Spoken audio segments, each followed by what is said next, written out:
Hi, இன்னைக்கான coding என்னன்னு பார்த்தீங்கன்னா best time to buy and sell stock. இந்த மாதிரி கோடிங் நம்ம ஏற்கனவே நிறைய பார்த்துட்டோம். பட் இருந்தாலுமே புதுசாக லாங் ஃபார்மேட்ல நிறைய சஜஷனும் வந்துச்சு. ப்ரோ எத்தவொடனே டிஎஃப்எஸ் பிஎஃப்எஸ்ன்னு போகாதீங்க, ஒரு டாப்பிக்காக போங்க, எங்களுக்கும் யூஸ்ஃபுல்லாக இருக்கும், நாங்களும் ஃபாலோ பண்ணிட்டு வருவோம்னு சொல்லிட்டு ஒரு 2-3 பேர் கேட்டிருந்தீங்க. ஸோ அந்த 2-3 பேருக்காக தான் இந்த ஒரு வீடியோ. ஸோ அதாவது என்ன கான்செப்ட்னு பார்த்தீங்கன்னா ஏற்கனவே இருக்கிற கான்செப்ட் தான். நீங்கள் பார்த்தீங்கன்னா வாங்காத முன்னாடி நாளே விற்க முடியாது. ஸோ அதுக்கு எந்த நாளில் வாங்கிட்டு எந்த நாளில் விற்றா ப்ராஃபிட் வருமோ அதை தான் ரிட்டர்ன் பண்ண போகிறோம். ஸோ 1 2 ஒன்றும் பெரிய வித்தியாசம் இல்லை, அதே தான். பட் இங்கே பார்த்தீங்கன்னா நம்ம ஒரு ஸ்டாக் ஹோல்ட் பண்ணுற மாதிரி இருக்கும். அதை உங்களுக்கு கோடிங்கில் போட்டு காட்டுறேன், வாங்க கோடிங்குள்ளே போகலாம். ஸோ இந்த கோடிங்க்கும் நம்ம லாஸ்ட் டைமாக ஒரு கோடிங் போட்டோம்ல, அதுக்கும் என்ன வித்தியாசம்னு பார்த்தீங்கன்னா, இருங்க ஃபஸ்ட்டு நான் போய் காட்டுறேன். ஸோ இதில் பார்த்தீங்கன்னா நம்ம டே 1 வாங்க முடியாது, வாங்கிட்டு அடுத்த நாள் தான் விற்க முடியும். அப்படி வாங்குறப்ப நமக்கு லாஸ் ஆகுதுல்ல. பட் நம்ம டே 2 தான் வாங்குவோம், டே 2 வாங்கிட்டு டே 3 செல் பண்ணுவோம். அப்போ சில ப்ராஃபிட் வரும், அதை நம்ம டேரெக்டாக ரிட்டர்ன் பண்ணுறோம். ஸோ அதுதான் பார்த்தீங்கன்னா இந்த கோடிங்கோட கான்செப்ட்.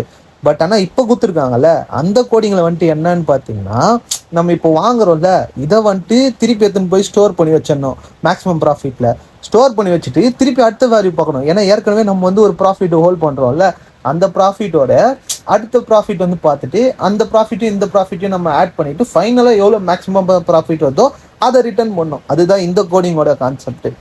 ஸோ அதுதான் லாஸ்ட்டுக்கு இருக்கும். எக்ஸ்ட்ராவாக நீங்கள் ஒரு ஸ்டாக்கை ஹோல்ட் பண்ணுறீங்க, அதுக்கான கான்செப்ட் தான் நம்ம இப்போ கோடிங்கில் எழுத போகிறோம்.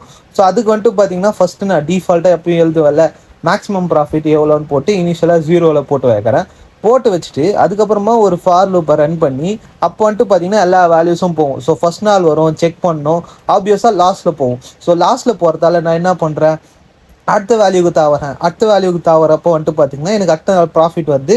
இப்போ இந்த ப்ராஃபிட் பார்த்தீங்களா, அதை நான் எடுத்துன்னு போயிட்டு மேக்ஸிமம் ப்ராஃபிட்டில் ஸ்டோர் பண்ணிடுறேன். இப்போ என்னால் ஒரு வேல்யூ ஹோல்ட் பண்ண முடியும்ல. ஸோ அதோட இப்போ எனக்கு புதுசாக அடுத்த வேல்யூ அடுத்த ஸ்டாக் நான் வாங்குறேன், அடுத்த ஸ்டாக்கோட கம்பேர் பண்ணி எனக்கு வேல்யூ கிடைக்கும்ல, அதை வச்சு ரிட்டர்ன் பண்ணிவிட்டு ரெண்டுத்தையும் ஆட் பண்ணிட்டு அப்புறமா ஃபைனல் ரிசல்ட்டாக மேக்ஸிமம் ப்ராஃபிட்டை ரிசல்ட் பண்ணுறேன். அவ்வளோதான்.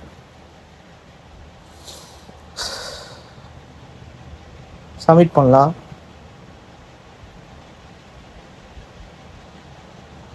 $37 தானா, அவ்வளோ முக்கியம் போட்டுக்கிறேன்.